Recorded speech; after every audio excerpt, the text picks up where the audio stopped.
DD Tamil நேயர்களுக்கு அன்பு வணக்கங்கள். ஆயுர்வேதம் என்பது ஒரு வாழ்க்கை முறை. உடலை நோயற்று வாழ்வதற்கான பல வழிமுறைகள் இந்த ஆயுர்வேதத்தில் சொல்லியிருக்காங்க. அதில் ஒன்று தான் உணவை எப்படி சாப்பிட வேண்டும் அப்படிங்கிற வழிமுறை. இதற்கு 12 விஷயங்களை நம்ம சொல்லியிருக்காங்க. இதை ஆகார விதி அப்படின்னு நம்ம சொல்லுவோம். எப்படி சாப்பிடணுங்கிறத பார்க்கலாம். முதல்ல உணவை எப்பொழுதும் இளம் சூடாக தான் எடுத்துக்கொள்ள வேண்டும்.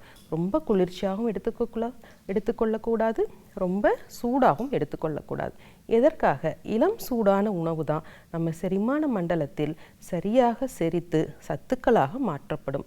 குளிர்ச்சியான உணவுகள் வாதத்தை அதிகரிக்கும், சூடான உணவுகள் பித்தத்தை அதிகரிக்கும். இரண்டாவதாக பார்த்தோம் அப்படின்னா, உணவில் எப்பொழுதும் ஒரு நெய் சேர்த்து சாப்பிட வேண்டும். நெய் அப்படின்னாலே பயப்பட வேண்டாம். இளம் சூடான நெய் குறைந்த அளவு சேர்க்கும் பொழுது அந்த வாதம் பெருமளவில் கட்டுப்பட்டு குடல் எப்பொழுதும் ஆரோக்கியமானதாக இருக்கும். மூன்றாவதாக பார்த்தோம் அப்படின்னா, நம்ம சாப்பிட்ட உணவு செரிச்சிருக்கா அப்படிங்கிறத பார்த்துட்டு தான் இரண்டாவதாக நம்ம சாப்பிடணும். முந்தைய உணவு செரிக்காமல் வயிற்று பொறுமலோ நெஞ்செரிச்சலோ இருந்தால் அந்த உணவை நம்ம எடுத்துக்கொள்ளக்கூடாது.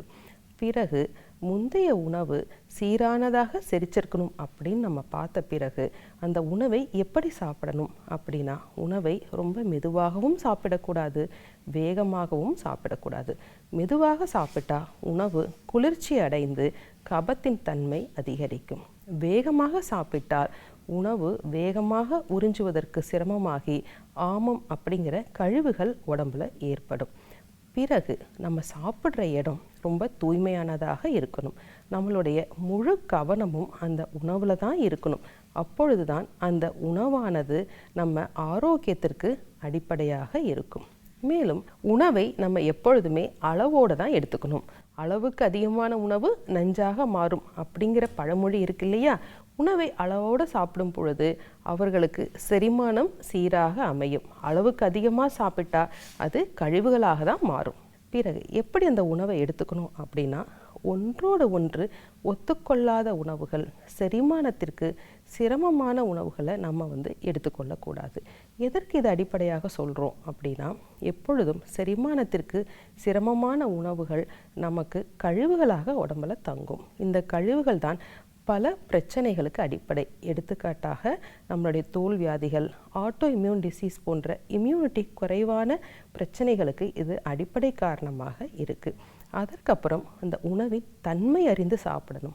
எப்படி அப்படின்னா, ஒரு ஆளுக்கு பித்த உடம்புக்காரங்க காரமான உணவுகளை எடுத்துக்கொள்ளக்கூடாது, கபம் உடம்புக்காரங்க குளிர்ச்சியான உணவுகளை எடுத்துக்கொள்ளக்கூடாது, வயோதிகர்கள் அவர்களுக்கு செரிமானத்திற்கு ஏற்ற மாதிரியான உணவுகளை எடுத்துக்கொள்ள வேண்டும், இளம் வயதுடையவர்கள் பலத்துக்கு ஏற்ற மாதிரி உணவுகளை எடுத்துக்கொள்ளணும்.